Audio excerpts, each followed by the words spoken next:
BBG cars.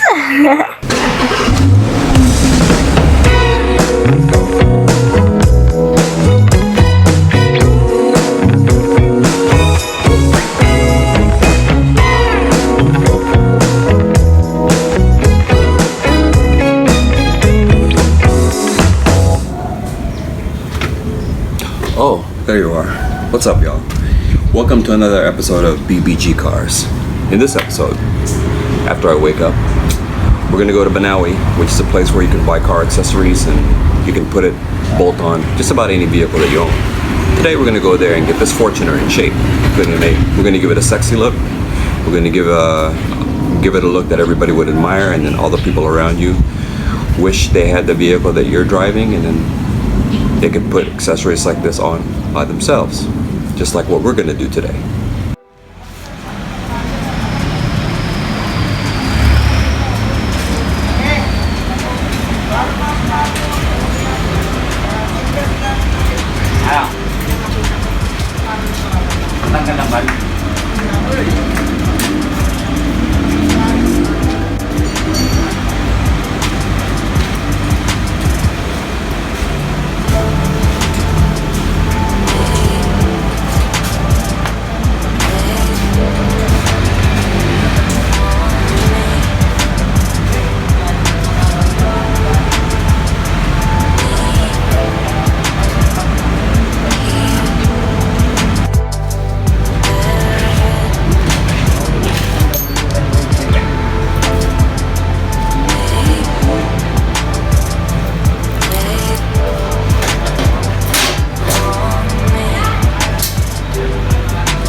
get admired by people that know you have a perfect accessory for your car. Perfect accessory.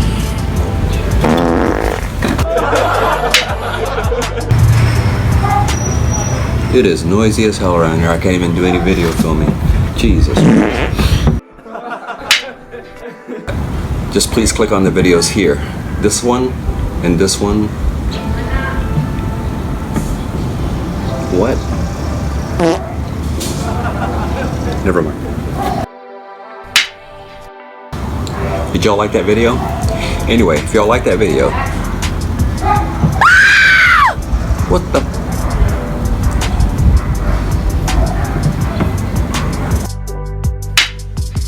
Did y'all like that video? Anyway, if you enjoyed watching that video, you want to watch more just like that, just please click on the video here and here, and then you can see more videos like that. Alright? So, anyways, if you enjoyed this, we'll see you in the next video, and hope you subscribe and hope you share this video to your friends. Thanks for watching BBG Cars.